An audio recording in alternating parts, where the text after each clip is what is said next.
बिस्मिल्लाहिर्रहमानिर्रहीम इय्याक नअबुदु व इय्याक नस्तईन। अस्सलामु अलैकुम पाकिस्तानी फार्मर।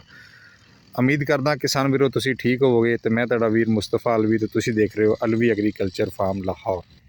पाकिस्तान दे विच गंदम मुख्तलिफ तरीक़ां नाल काश्त कीती जांदी है ते हर किसान की कोशिश हुंदी है कि उहदी गंदम की फी एकड़ पैदावार जिहड़ी है वो अपने इलाके चों ज़्यादा आवे और वो पूरे शौक नाल पूरे ज़ौक नाल मेहनत करदा वै और फर्टिलाइज़र प्लान भी दिंदा वै ताकि उहदी अपने इलाके दे विचों फी एकड़ पैदावार ज़्यादा आवे और उहदा नाम रोशन होवे।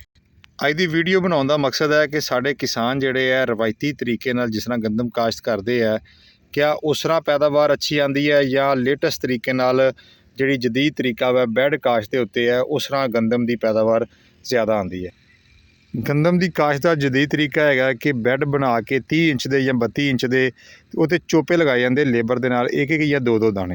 इस टाइम तुसीं जिहड़ी कणक वेख रहे जे ये एक दाना लगा होया वै और ये शगुफे तुसीं चैक करो और गंदम की जिहड़ी है एज है वो अज 30 दिन है।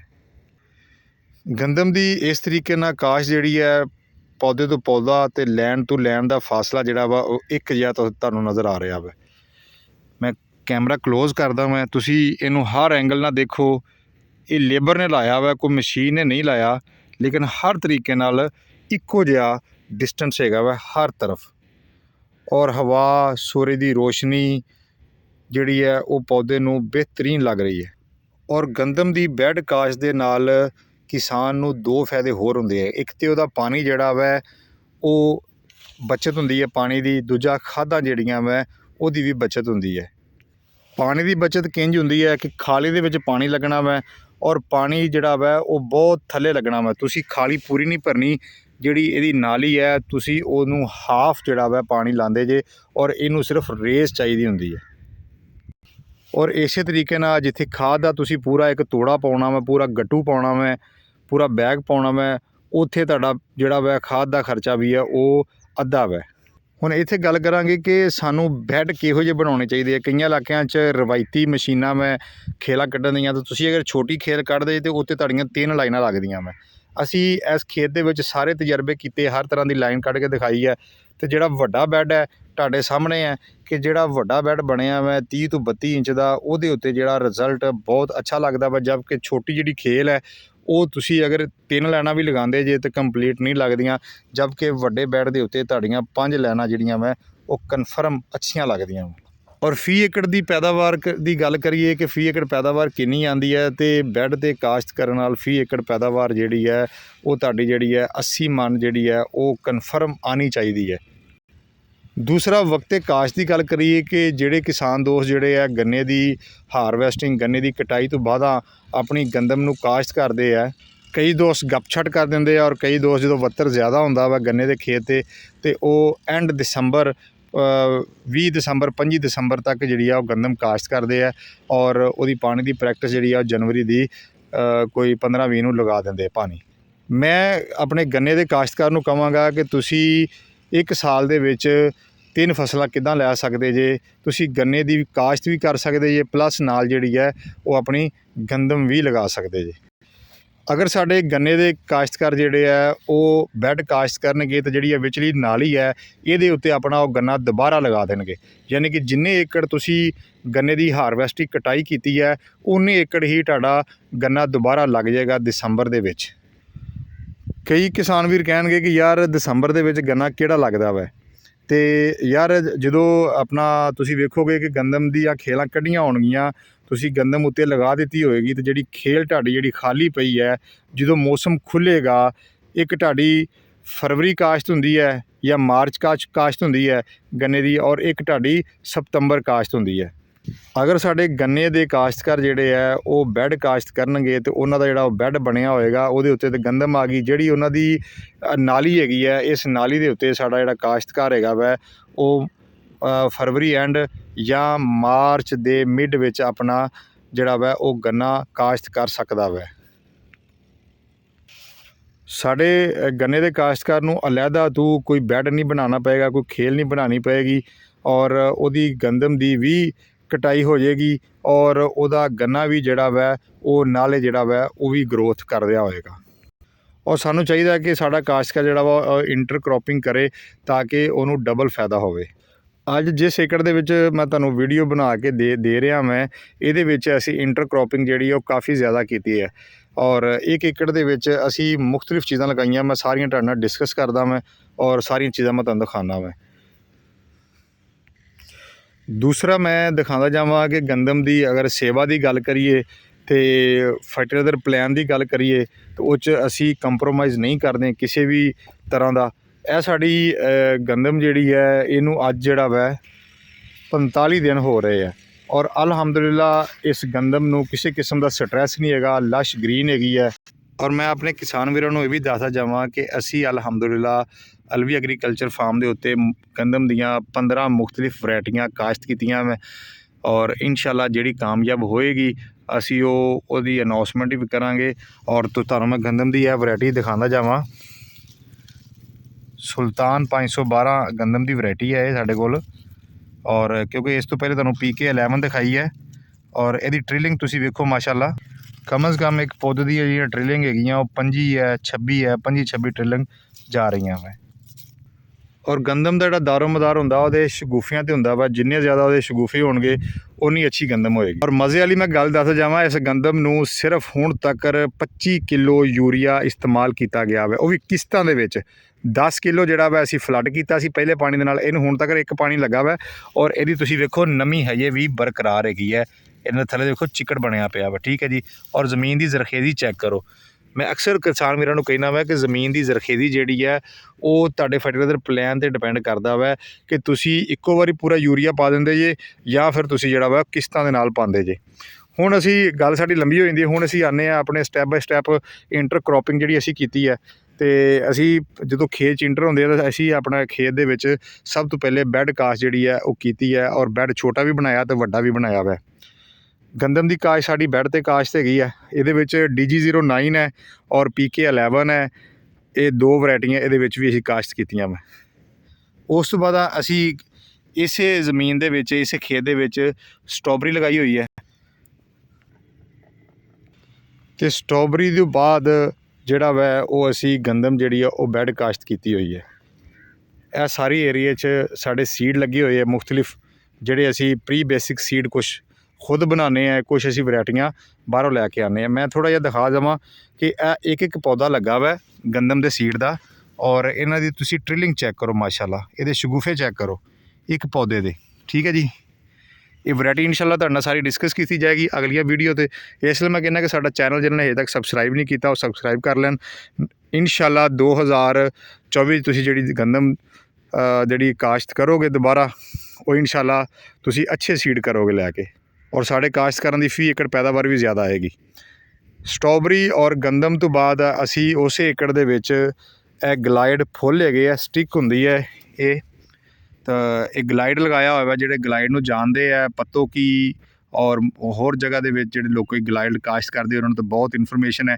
ਇਹ ਫੁੱਲਾਂ ਦੀ ਖੇਤੀ ਹੈ ਔਰ ਅਸੀਂ ਜਿਹੜੇ ਹੈ ਉਹ ਆਪਣੇ ਫਾਰਮ ਦੇ ਉੱਤੇ ਫੁੱਲਾਂ ਦੀ ਖੇਤੀ ਵੱਲ ਵੀ ਆ ਰਹੇ ਹਾਂ ਕਿ ਅਸੀਂ ਜਿਹੜੇ ਆ ਫੁੱਲ ਵੀ ਕਾਸ਼ਤ ਕਰੀਏ। ਜਿਹੜਾ ਫਾਰਮਰ ਜਿਹੜਾ ਵਾ ਜਿਨ੍ਹਾਂ ਚੀਜ਼ਾਂ ਤੋਂ ਹਜੇ ਦੂਰ ਹੈਗਾ ਵਾ ਉਹਨਾਂ ਚੀਜ਼ਾਂ ਵੱਲ ਵੀ ਆਈਏ।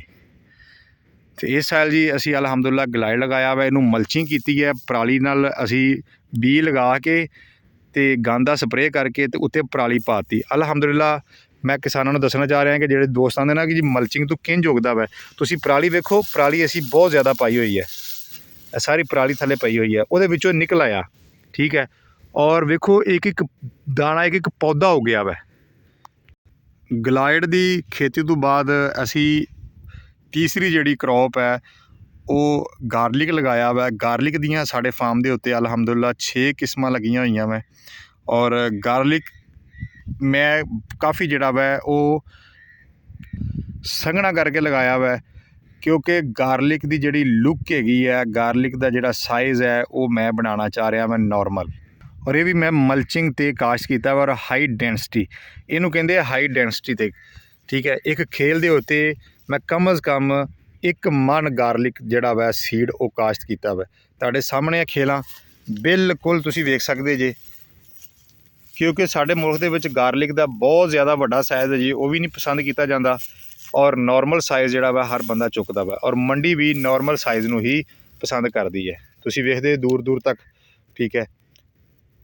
ਔਰ ਇਸ ਤਰੀਕੇ ਨਾਲ ਗਾਰਲਿਕ ਜਿਹੜਾ ਵੈ ਉਹ ਤੁਸੀਂ ਵੀ ਕਾਸ਼ਤ ਕਰੋ ਔਰ ਅੱਛਾ ਪ੍ਰੋਫਿਟ ਕਮਾ ਸਕਦੇ ਜੇ। ਅਗਰ ਤੁਹਾਡਾ ਗਾਰਲਿਕ ਫੀ ਏਕੜ ਜਿਹੜਾ ਵੈ ਉਹ 200 ਮਣ ਜਾਂ 250 ਮਣ ਨਿਕਲਦਾ ਵੈ, ਇਸ ਤਰੀਕੇ ਨਾਲ ਫੀ ਏਕੜ ਜਿਹੜਾ ਵੈ ਤੁਹਾਡੀ ਐਵਰੇਜ ਜਿਹੜੀ ਹੈ ਉਹ 500 ਮਣ ਤੱਕ ਜਾਏਗੀ ਇਨਸ਼ਾਅੱਲਾ। ਹੁਣ ਮੈਂ ਤੁਹਾਨੂੰ ਰਵਾਇਤੀ ਤਰੀਕਾ ਵੀ ਗਾਰਲਿਕ ਦਾ ਦਿਖਾਉਣਾ ਵਾ ਕਿ ਜਿਸ ਤਰ੍ਹਾਂ ਲੋਕ ਇੱਕ ਬੈੱਡ ਦੇ ਉੱਤੇ ਇੱਕ ਖੇਲ ਬਣਾਉਂਦੇ ਆ ਅਤੇ 2 ਸਾਈਡਾਂ 'ਤੇ ਲਗਾਉਂਦੇ, ਉਹ ਵੀ ਮੈਂ ਤੁਹਾਨੂੰ ਤਰੀਕਾ ਦਿਖਾਉਣਾ। ਇਹ ਤੁਸੀਂ ਦੇਖ ਸਕਦੇ ਜੀ ਕਿ ਇਹ ਸਾਡਾ ਰਵਾਇਤੀ ਤਰੀਕਾ ਵੈ ਕਿ ਅਸੀਂ ਜਿਹੜਾ ਵੈ ਇੱਕ ਬੈੱਡ ਦੇ ਉੱਤੇ 2 ਸਾਈਡਾਂ ਦੀ ਬਜਾਏ ਜਾਂ 3 ਲਾਈਨਾਂ ਲਾ ਦਿੰਦੇ ਹਾਂ। ਅਤੇ ਇਹ ਸਾਡਾ ਤਰੀਕਾ ਵੈ ਉਹ ਵਾਲਾ ਕਿ ਇੱਕ ਬੈੱਡ ਦੇ ਉੱਤੇ ਅਸੀਂ 3 ਲਾਈਨਾਂ, 2 ਉਹਦੀਆਂ ਸਾਈਡਾਂ 'ਤੇ, ਇੱਕ ਅਸੀਂ ਉਹਦੇ ਦਰਮਿਆਨ 'ਚ ਲਗਾ ਦਿੰਦੇ ਹਾਂ। ਇਸ ਤਰ੍ਹਾਂ ਸਾਡਾ ਸਪੇਸ ਜਿਹੜੀ ਹੈ ਉਹ ਬਚ ਜਾਂਦੀ, ਜਿਹੜੀ ਵਿੱਚੋਂ ਸਪੇਸ ਬਣੀ ਹੈ ਉਹ ਕਿਸਾਨ ਦੇ ਕਿਸੇ ਕੰਮ ਨਹੀਂ ਆਉਂਦੀ। ਲਿਹਾਜ਼ਾ ਗਾਰਲਿਕ ਨੂੰ ਤੁਸੀਂ ਜਿਹੜਾ ਵੈ ਸਿਰਫ 2 ਇੰਚ ਦਾ ਵਕਫਾ ਦਿਓ ਔਰ ਇਸ ਤਰ੍ਹਾਂ ਹੀ ਤੁਸੀਂ ਹਾਈ ਡੈਂਸਿਟੀ ਉੱਤੇ ਤੁਸੀਂ ਪਿਆਜ਼ ਕਾਸ਼ਤ ਕਰ ਸਕਦੇ ਜੇ। ਔਰ ਮਲਚਿੰਗ ਦੇ ਬਹੁਤ ਜ਼ਿਆਦਾ ਫਵਾਇਦ ਹੈ। ਮਲਚਿੰਗ ਕਰੋਗੇ ਤਾਂ ਜੜੀ ਬੂਟੀਆਂ ਤੋਂ ਤੁਸੀਂ ਛੁਟਕਾਰਾ ਹਾਸਲ ਕਰ ਲੋਗੇ। ਔਰ ਤੁਸੀਂ ਦੇਖ ਸਕਦੇ ਜੇ ਇਹ ਜਿਹੜਾ ਗਾਰਲਿਕ ਹੈ ਲਸ਼ ਗ੍ਰੀਨ ਹੈ। ਮੈਂ ਹਜੇ ਤੱਕ ਇਹਨੂੰ ਫਰਟੀਲਾਈਜ਼ਰ ਪਲਾਨ ਕੋਈ ਯੂਜ਼ ਨਹੀਂ ਕੀਤਾ, ਕਿਸੇ ਕਿਸਮ ਦੀ ਖਾਦ ਮੈਂ ਇਹਨੂੰ ਨਹੀਂ ਪਾਈ, ਨਾ ਇਹਨੂੰ ਮੈਂ DAP ਪਾਈ ਹੈ, ਨਾ ਇਹਨੂੰ ਮੈਂ ਯੂਰੀਆ ਪਾਈ ਹੈ। ਔਰ ਮੇਰੀ ਜ਼ਮੀਨ ਦਾ ਤੁਸੀਂ pH ਜਿਹੜਾ ਵਾ ਅਗਰ ਮੈਨੂੰ ਪੁੱਛੋ ਤਾਂ ਮੈਂ ਕਹਾਂਗਾ ਮੇਰੀ ਜ਼ਮੀਨ ਦਾ pH ਜਿਹੜਾ ਵਾ ਉਹ 5 ਹੈ ਜਾਂ 6 ਹੈਗਾ ਵਾ, ਇਹ ਤੋਂ ਉੱਤੇ ਨਹੀਂ ਹੈਗਾ। ਔਰ ਗਾਰਲਿਕ ਨੂੰ ਤੁਸੀਂ ਵੇਖ ਸਕਦੇ ਜੀ ਮੈਂ ਕਿਸੇ ਕਿਸਮ ਦਾ ਫਿਲਟਰ ਨਹੀਂ ਲਗਾਉਣਾ, ਮੈਂ ਯੂੰ ਦੀ ਤੂੰ ਜਿਹੜੀ ਵੀਡੀਓ ਦੇ ਦਿੰਦਾ ਮੈਂ ਸਰ ਸਬਜ਼ ਹੈਗਾ ਵਾ, ਕਿਤੇ ਪਾਸੇ ਕੋਈ ਪੀਲਾ ਨਹੀਂ ਹੈਗਾ। ਇੱਕ ਦੋ ਜਿਹੜੇ ਪੱਤੇ ਪੀਲੇ ਆ ਉਹ ਵੈਸੇ ਜਿਹੜੇ ਆ ਮੁਰਝਾਏ ਹੋਏ ਨੇ, ਠੀਕ ਹੈ। ਔਰ ਲਸ਼ ਗ੍ਰੀਨ ਹੈਗਾ ਵਾ, ਕਿਸੇ ਕਿਸਮ ਦਾ ਫੋਲੀਅਰ ਸਪਰੇਅ ਵੀ ਹਜੇ ਤੱਕ ਨਹੀਂ ਕੀਤਾ। ਅਕਸਰ ਮੈਂ ਜਿਹੜੀ ਖਾਦ ਕਰਦਾ ਮੈਂ ਦੱਸ ਦਿੰਦਾ ਮੈਂ ਆਹ ਸਪਰੇਅ ਕੀਤੀ ਹੈ। ਔਰ ਅੱਜ ਕਾਫੀ ਦਿਨਾਂ ਬਾਅਦ ਲਾਹੌਰ ਦੇ ਵਿੱਚ ਜਿਹੜੀ ਹੈ ਉਹ ਸੂਰਜ ਦੀ ਰੋਸ਼ਨੀ ਨਜ਼ਰ ਆ ਰਹੀ ਹੈ। ਸੂਰਜ ਪੂਰੀ ਆਬੋ ਤਾਬ ਦੇ ਨਾਲ ਉਹ ਨਿਕਲਿਆ ਹੋਇਆ ਵਾ। ਅਤੇ ਕਿਸਾਨ ਵੀਰੋ, ਜਦੋਂ ਤੁਸੀਂ ਗਾਰਲਿਕ ਨੂੰ ਬੇਤੁਕੀਆਂ ਜਿਹੜੀ ਨਹੀਂ ਵੀ ਉਹਨੂੰ ਖਾਦ ਚਾਹੀਦੀ ਉਹ ਪਾ ਦਿੰਦੇ ਜੇ ਤਾਂ ਗਾਰਲਿਕ ਸਟਰੈਸ 'ਚ ਆ ਜਾਂਦਾ ਵਾ। ਇਹ ਬਿਲਕੁਲ ਔਰਗੈਨਿਕ ਹੈ ਔਰ ਇਹਨੂੰ ਅਗਰ ਮੈਂ ਫਰਟੀਲਾਈਜ਼ਰ ਪਲਾਨ ਯੂਜ਼ ਕਰਾਂਗਾ ਵੀ ਤਾਂ ਮੈਂ ਆਪਣਾ ਔਰਗੈਨਿਕ ਇਹਨੂੰ ਫਰਟੀਲਾਈਜ਼ਰ ਦੇਵਾਂਗਾ, ਜਿਹੜੀਆਂ ਕੈਮੀਕਲ ਖਾਦਾਂ ਤੋਂ ਬਗੈਰ ਹੋਵੇ, ਕੈਮੀਕਲ ਦੇ ਨਾਲ ਖਾਦਾਂ ਨਾ ਬਣੀਆਂ ਹੋਣ। ਔਰ ਅਲਹਮਦੁਲਿਲਾ ਉਹ ਸਾਡੇ ਕੋਲ ਕੰਪਨੀ ਜਿਹੜੀ ਹੈ K+S ਕਾਲੀ ਫਰਟੀਲਾਈਜ਼ਰ ਇੱਕ ਐਸੀ ਕੰਪਨੀ ਜਿਹਦੀਆਂ ਜਿੰਨੀਆਂ ਵੀ ਫਰਟੀਲਾਈਜ਼ਰ ਹੈਗੀਆਂ ਮੈਂ ਉਹ ਕੈਮੀਕਲ ਤੋਂ ਪਾਕ ਹੈਗੀਆਂ ਮੈਂ ਔਰ ਲੋ pH ਖਾਦਾਂ ਹੈਗੀਆਂ ਮੈਂ ਆਪਣੇ ਕਿਸਾਨ ਵੀਰਾਂ ਨੂੰ ਕਹਾਂਗਾ ਤੁਸੀਂ ਅਗਰ ਲਸਣ ਲਗਾਇਆ ਹੈ ਜਾਂ ਤੁਸੀਂ ਆਪਣਾ ਪਿਆਜ਼ ਲਗਾ ਰਹੇ ਜੇ ਤਾਂ ਤੁਸੀਂ ਲੋ pH ਖਾਦਾਂ ਯੂਜ਼ ਕਰੋ ਔਰ ਹਾਈ ਡੈਂਸਿਟੀ ਦੇ ਉੱਤੇ ਤੁਸੀਂ ਗਾਰਲਿਕ ਔਰ ਆਪਣਾ ਪਿਆਜ਼ ਕਾਸ਼ਤ ਕਰੋ। ਪਿਆਜ਼ ਦੀ ਕਾਸ਼ਤ ਹੋ ਜਾਣੀ ਹੈ ਅਗਲੇ ਮਹੀਨੇ ਜਾਂ ਕੋਈ ਦੋਸਤ ਕਰ ਰਹੇ ਪਾਕਿਸਤਾਨ ਦੇ ਵਿੱਚ, ਔਰ ਉਹ ਲਾਜ਼ਮੀ ਹਾਈ ਡੈਂਸਿਟੀ ਦੇ ਉੱਤੇ ਪਿਆਜ਼ ਨੂੰ ਕਾਸ਼ਤ ਕਰਨ ਔਰ ਉਹ ਜ਼ਿਆਦਾ ਪ੍ਰੋਫਿਟ ਕਮਾ ਸਕਦੇ। 1 ਏਕੜ ਦੇ ਵਿੱਚ ਤੁਸੀਂ 5 ਕਿੱਲਿਆਂ ਦਾ ਪਿਆਜ਼ ਦੀ ਪੈਦਾਵਾਰ ਲੈ ਸਕਦੇ ਜੇ। ਮੈਂ ਤੁਹਾਨੂੰ ਥੋੜ੍ਹਾ ਜਿਹਾ ਚੱਲ ਕੇ ਦਿਖਾ ਦਿੰਦਾ ਮੈਂ ਕਿ ਤੁਸੀਂ ਹਾਈ ਡੈਂਸਿਟੀ ਦੇ ਉੱਤੇ ਤੁਸੀਂ ਪਿਆਜ਼ ਚੈੱਕ ਜਿਹੜਾ ਲਸਣ ਹੈ ਉਹ ਚੈੱਕ ਕਰੋ। ਮੈਂ ਚਾਹੁੰਦਾ ਕਿ ਤੁਸੀਂ ਪਿਆਜ਼ ਵੀ ਜਿਹੜਾ ਵੈ ਉਹ ਇਸ ਤਰ੍ਹਾਂ ਹੀ ਹਾਈ ਡੈਂਸਿਟੀ ਦੇ ਉੱਤੇ ਤੁਸੀਂ ਲਗਾਵੋ ਔਰ ਅੱਛੀ ਪੈਦਾਵਾਰ ਹਾਸਲ ਕਰ ਸਕੋ, ਬਜਾਏ ਕਿ ਤੁਸੀਂ 5 ਕਿੱਲਿਆਂ ਦੇ ਵਿੱਚ ਇਹਨਾਂ ਬੀਜ ਲਗਾ ਦਿੰਦੇ ਜੇ ਔਰ ਉਹੀ ਬੀਜ ਅਗਰ ਤੁਸੀਂ 1 ਕਿੱਲੇ 'ਤੇ ਲਗਾ ਦਿੰਦੇ ਜੇ ਤੁਹਾਨੂੰ ਡਬਲ ਨਹੀਂ ਤੁਹਾਨੂੰ 5 ਗੁਣਾ ਜ਼ਿਆਦਾ ਫਾਇਦਾ ਹੋਏਗਾ। ਔਰ ਇੱਥੇ ਕਈ ਕਿਸਾਨ ਦੋਸਤ ਕਹਿਣਗੇ ਯਾਰ ਇਹਦਾ ਸਾਈਜ਼ ਕਿੱਦਾਂ ਬਣੇਗਾ। ਇਨਸ਼ਾਅੱਲਾ ਮੈਂ ਕਿਤੇ ਵੀ ਨਹੀਂ ਜਾ ਰਿਹਾ, ਵੀਡੀਓ ਤੁਸੀਂ ਇਨਸ਼ਾਅੱਲਾ ਦੇਖ ਰਹੇ ਜੇ। ਅੱਲਾਹ ਪਾਕ ਤੁਹਾਡੀ ਵੀ ਜ਼ਿੰਦਗੀ ਕਰੇ ਔਰ ਮੇਰੀ ਵੀ ਕਰੇ ਔਰ ਤੁਹਾਨੂੰ ਮੈਂ ਇਹਦਾ ਸਾਈਜ਼ ਕੱਢ ਕੇ ਵਿਖਾਵਾਂਗਾ ਕਿ ਤੁਸੀਂ ਅਗਰ ਫਾਸਲੇ 'ਤੇ ਗਾਰਲਿਕ ਲਗਾਇਆ ਵਾ ਤਾਂ ਮੈਂ ਫਾਸਲਾ ਨਹੀਂ ਦਿੱਤਾ ਹਾਈ ਡੈਂਸਿਟੀ, ਇਹਨੂੰ ਕਹਿੰਦੇ ਹਾਈ ਡੈਂਸਿਟੀ ਦੇ ਉੱਤੇ। ਅਤੇ ਇਸ ਗਾਰਲਿਕ ਦਾ ਮੈਂ ਤੁਹਾਨੂੰ ਸਾਈਜ਼ ਇਨਸ਼ਾਅੱਲਾ ਕੱਢ ਕੇ ਦਿਖਾਵਾਂਗਾ ਔਰ ਇਹਨੂੰ ਕਿਸੇ ਕਿਸਮ ਦੀ ਬਿਮਾਰੀ ਵੀ ਨਹੀਂ ਆਏਗੀ ਔਰ ਇਹ ਬਿਲਕੁਲ ਔਰਗੈਨਿਕ ਚੱਲੇਗਾ। ਇਹਨੂੰ ਕਿਸੇ ਕਿਸਮ ਦਾ ਫਰਟੀਲਾਈਜ਼ਰ ਪਲਾਨ ਨਹੀਂ ਦਿੱਤਾ ਜਾਏਗਾ। ਔਰ ਇਹ ਜਿਹੜੀ ਤੁਸੀਂ ਥੱਲੇ ਪਰਾਲੀ ਵੇਖ ਰਹੇ ਜੇ ਇਹਦੀ ਮੈਂ ਮਲਚਿੰਗ ਕੀਤੀ ਹੈ ਚਾਵਲ ਦੀ ਖਸ ਦੀ, ਜਿਹੜਾ ਚਾਵਲ ਦਾ ਭੂਸਾ ਹੁੰਦਾ ਵੈ। ਔਰ ਇਹਦੇ ਫਵਾਇਦ ਹੈਗੇ ਆ ਕਿ ਮੇਰੀ ਜ਼ਮੀਨ ਥੱਲੋਂ ਬਿਲਕੁਲ ਨਰਮ ਰਹੇਗੀ, ਪਾਣੀ ਘੱਟ ਲਏਗੀ, ਪਾਣੀ ਨਾ ਹੋਣ ਦੇ ਬਰਾਬਰ ਰਹੇਗੀ। ਔਰ ਸਭ ਤੋਂ ਵੱਡੀ ਗੱਲ ਹੈ ਜੜੀ ਬੂਟੀਆਂ ਬਿਲਕੁਲ ਨਹੀਂ ਹੋਈਆਂ, ਤੁਹਾਡੇ ਸਾਹਮਣੇ ਖੇਤ ਜੜੀ ਬੂਟੀਆਂ ਤੋਂ ਬਿਲਕੁਲ ਪਾਕ ਹੈਗਾ ਜੀ। ਔਰ ਮੈਂ ਆਪਣੇ ਕਿਸਾਨ ਵੀਰਾਂ ਨੂੰ ਕਹਾਂਗਾ ਕਿ ਲਸਣ ਦੀ ਕਾਸ਼ਤ ਲਾਜ਼ਮੀ ਕਰਨ ਔਰ ਫੀ ਏਕੜ ਪੈਦਾਵਾਰ ਜਿਹੜੀ ਹੈ ਉਹ ਜ਼ਿਆਦਾ ਕਿੰਝ ਲੈਣੀ ਹੈ ਉਹ ਮੈਂ ਤੁਹਾਨੂੰ ਦੱਸਦਾ ਹੈ। ਤੁਸੀਂ ਹਾਈ ਡੈਂਸਿਟੀ ਦੇ ਉੱਤੇ ਕਾਸ਼ਤ ਕਰੋ। ਇਹ ਉਹ ਏਕੜ ਹੈ ਜਿਹਦੇ ਵਿੱਚ ਅਸੀਂ ਐਕਸਪੈਰੀਮੈਂਟ ਕੀਤੇ ਆ, ਤਜਰਬੇ ਕੀਤੇ ਆ, ਜਿਸ 'ਚ ਗੰਦਮ ਵੀ ਲਗਾਈ ਹੈ, ਗਲੈਡ ਫੁੱਲ ਵੀ ਲਗਾਏ ਨੇ ਔਰ ਗਾਰਲਿਕ ਦੀਆਂ 6 ਇਕਸਾਮ ਵੀ ਲਗਾਈਆਂ ਵਾ ਔਰ ਮੁਖਤਲਿਫ ਤਰੀਕੇ ਨਾਲ ਅਸੀਂ ਲਗਾਏ ਹੈ। ਔਰ ਗੰਦਮ ਦੀਆਂ ਵੀ ਇਹਦੇ ਵਿੱਚ ਕਮ ਅਜ਼ ਕਮ ਜਿਹੜੀਆਂ ਵਾ ਉਹ 4 ਵੈਰਾਈਟੀਆਂ ਲੱਗੀਆਂ ਹੋਈਆਂ ਵਾ। ਅਸੀਂ ਹੁਣ ਉਹਨੇ ਆਪਣੀ ਆਖਰੀ ਚੀਜ਼ ਵੱਲ ਕਿ ਸਾਡੇ ਕੋਲ ਜਿਹੜੀ ਹੈ ਉਹ ਸਾਡੀ ਆਖਰੀ ਚੀਜ਼ ਕੀ ਲੱਗੀ ਹੋਈ ਹੈ ਅਤੇ ਮੈਂ ਥੋੜ੍ਹਾ ਦਿਖਾ ਦਿੰਦਾ ਮੈਂ ਕਿ ਇਹ ਪੌਦਾ ਤੁਸੀਂ ਚੈੱਕ ਕਰੋ। ਇਹਦੇ ਉੱਤੇ ਅਸੀਂ ਜਿਹੜਾ ਵਾ ਹਾਈ ਡੈਂਸਿਟੀ ਦੇ ਉੱਤੇ ਔਰ ਮਲਚਿੰਗ ਕਰਕੇ ਅਸੀਂ ਜ਼ਾਫਰਾਨ ਲਗਾਈ ਹੋਈ ਹੈ। ਇਹ ਪੌਦਾ ਜੀ ਜ਼ਾਫਰਾਨ ਦਾ ਵਾ। ਔਰ ਜ਼ਾਫਰਾਨ ਦਾ ਅਲਹਮਦੁਲਿਲਾ ਕਾਮਯਾਬ ਐਕਸਪੀਰੀਅੰਸ ਹੋ ਰਿਹਾ ਵਾ। ਤੁਸੀਂ ਪੱਤਾ ਵੇਖ ਸਕਦੇ ਜੇ ਮਾਸ਼ਾਅੱਲਾ ਲਸ਼ ਗ੍ਰੀਨ ਜ਼ਬਰਦਸਤ ਗਰੋਥ ਹੋ ਰਹੀ ਹੈ ਔਰ बेहतरीन ਮਾਸ਼ਾਅੱਲਾ बेहतरीन। ਔਰ ਇਹ ਲਾਹੌਰ ਦੇ ਵਿੱਚ ਜੀ ਐਕਸਪੈਰੀਮੈਂਟ ਹੋ ਰਿਹਾ। ਲਾਹੌਰ ਜਿਹੜੀ ਵੀ ਹੈ ਗਰਮੀ ਵੀ ਟਿਕਾ ਕੇ ਪੈਂਦੀ ਹੈ ਔਰ ਸਰਦੀ ਵੀ ਟਿਕਾ ਕੇ ਪੈਂਦੀ ਹੈ। ਮੈਂ ਹੁਣ ਜਿਹੜਾ ਵਾ ਉਹ ਤੁਹਾਨੂੰ ਦਿਖਾਉਣ ਲੱਗਾ ਮੈਂ ਕਿ ਪਰਾਲੀ ਪਾਉਣ ਦਾ ਫਾਇਦਾ ਕੀ ਹੁੰਦਾ ਵਾ। ਪਰਾਲੀ ਪਾਉਣ ਦਾ ਫਾਇਦਾ ਦੇਖੋ, ਇਹ ਮੈਂ ਪਰਾਲੀ ਚੁੱਕੀ ਹੈ ਔਰ ਤੁਸੀਂ ਦੇਖ ਸਕਦੇ ਜੇ ਕਿ ਥੱਲੋਂ ਜ਼ਾਫਰਾਨ ਦੇ ਕਿੱਦਾਂ ਜਿਹੜੇ ਆ ਸ਼ਗੂਫੇ ਫੁੱਟ ਰਹੇ ਹੈ ਅਤੇ ਕੁਛ ਜਿਹੜੇ ਸ਼ਗੂਫੇ ਉਹ ਫੁੱਟ ਚੁੱਕੇ। ਇੱਕ ਤਾਂ ਇਹਨੂੰ ਨਮੀ ਰਹਿੰਦੀ ਹੈ, ਮੌਸਮ ਦੀ ਸ਼ਿੱਦਤ ਤੋਂ ਬਚਿਆ ਰਹਿੰਦਾ ਵਾ। ਦੂਜੀ ਵੱਡੀ ਗੱਲ, ਤੁਸੀਂ ਮਿੱਟੀ ਇਸ ਟਾਈਮ ਦੇਖੋ ਜ਼ਮੀਨ ਦੀ ਬਿਲਕੁਲ ਭੁਰਭੁਰੀ ਹੋਈ ਹੈ, ਜਿੱਦਾਂ ਗਡੋਏ ਹੁੰਦੇ ਆ ਜ਼ਮੀਨ ਦੇ ਵਿੱਚ, ਹਾਲਾਂਕਿ ਜ਼ਮੀਨ 'ਚ ਗਡੋਏ ਨਹੀਂ ਹੈਗੇ। ਔਰ ਇਹਦੇ ਵਿੱਚ ਤੁਸੀਂ ਵੇਖ ਸਕਦੇ ਮਿੱਟੀ ਕਿੰਨੀ ਭੁਰਭੁਰੀ ਹੈ। ਇਹ ਆਰਗੈਨਿਕ ਮੈਟਰ ਇਹਦੇ ਵਿੱਚ ਇੰਨਾ ਇੰਟਰ ਹੋ ਚੁੱਕਿਆ ਵਾ।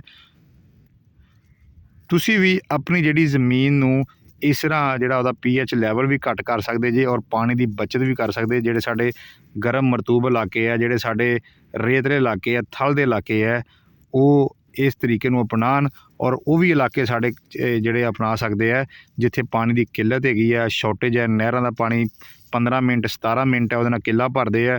ਉਹ ਆਪਣੀ ਜਿੰਨੀ ਵੀ ਫਸਲ ਹੈਗੀ ਹੈ, ਅਗਰ ਉਹ ਬੈੱਡ ਕਾਸ਼ਤ ਕਰਦੇ ਆ, ਚਾਹੇ ਉਹ ਗੰਦਮ ਹੈ, ਚਾਹੇ ਮੱਕੀ ਹੈ, ਚਾਹੇ ਆਲੂ ਹੈ, ਔਰ ਪਲੱਸ ਮਲਚਿੰਗ ਕਰਦੇ ਆ, ਅਤੇ ਉਹਨਾਂ ਨੂੰ 2 ਨਹੀਂ 4 ਗੁਣਾ ਫਾਇਦਾ ਹੋਏਗਾ। ਪਾਣੀ ਦੀ ਬਚਤ ਵੀ ਹੋਏਗੀ, ਉਹਨਾਂ ਦੀ ਜ਼ਮੀਨ ਦੀ ਜ਼ਰਖੇਜ਼ੀ ਵੀ ਵਧੇਗੀ ਔਰ ਜ਼ਮੀਨ ਭੁਰਭੁਰੀ ਹੋਏਗੀ ਔਰ ਫੀ ਏਕੜ ਪੈਦਾਵਾਰੀ ਜਿਹੜੀ ਸਲਾਹੀਅਤ ਉਹ ਵਧੇਗੀ। ਉਹ ਫੀ ਏਕੜ ਪੈਦਾਵਾਰੀ ਸਲਾਹੀਅਤ ਕਿੰਝ ਵਧੇਗੀ?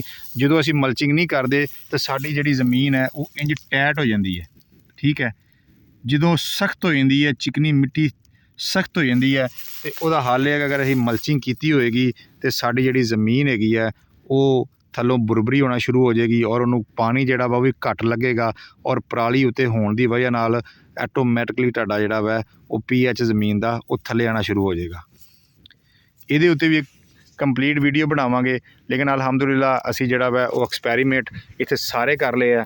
ਸਟ੍ਰਾਬੇਰੀ ਵੀ ਲਗਾ ਲਈ ਹੈ, ਜ਼ਾਫਰਾਨ ਵੀ ਲਗਾ ਲਈ ਹੈ, 3-4 ਕਿਸਮ ਦੀ ਗੰਦਮ ਵੀ ਬੈੱਡ ਕਾਸ਼ਤ ਕੀਤੀ ਹੈ, ਗਲਾਈਡ ਫੁੱਲ ਵੀ ਲਗਾਏ ਹੈ ਔਰ ਹਾਈ ਡੈਂਸਿਟੀ ਦੇ ਉੱਤੇ ਲਸਣ ਵੀ ਲਗਾਇਆ ਵਾ ਔਰ ਲੋ ਡੈਂਸਿਟੀ ਦੇ ਉੱਤੇ ਵੀ ਲਸਣ ਲਗਾਇਆ ਹੋਇਆ ਵਾ। ਅਤੇ ਇਨਸ਼ਾਅੱਲਾ ਜਿਹੜੀ ਕੱਲ੍ਹ ਦੀ ਵੀਡੀਓ ਹੋਏਗੀ, ਅੱਜ ਕੱਲ੍ਹ ਜਿਹੜੀਆਂ ਗੰਦਮ ਸਟਰੈਸ 'ਤੇ ਹੈਗੀਆਂ ਮੈਂ, ਜਿਨ੍ਹਾਂ ਦੀਆਂ ਕਣਕਾਂ ਪੀਲੀਆਂ ਹੋ ਚੁੱਕੀਆਂ ਮੈਂ ਪਾਣੀ ਦੇ ਸਟਰੈਸ ਨਾਲ ਜਾਂ ਹੋਰ ਵਜ੍ਹਾ ਤੋਂ, ਔਰ ਉਹ ਸ਼ਗੂਫੇ ਨਹੀਂ ਵਧਾ ਰਹੀਆਂ, ਇਨਸ਼ਾਅੱਲਾ ਕੱਲ੍ਹ ਅਸੀਂ ਇੱਕ ਐਸਾ ਫੋਲੀਅਰ ਸਪਰੇਅ ਕਰਨ ਜਾ ਰਹੇ ਹਾਂ ਕਿ ਸਾਡੀਆਂ ਕਣਕਾਂ ਤਾਂ ਗਿੱਲੀਆਂ ਵੈ, ਉਹਨਾਂ ਨੂੰ ਸਟਰੈਸ 'ਚੋਂ ਵੀ ਬਾਹਰ ਕੱਢਣਾ ਵੈ ਔਰ ਉਹਨਾਂ ਨੂੰ ਖੁਰਾਕ ਵੀ ਦੇਣੀ ਹੈ, ਕਿਉਂਕਿ ਪਾਣੀ ਤਾਂ ਲੱਗਣੇ ਜਾ ਕੇ 1 ਮਹੀਨੇ ਬਾਅਦ।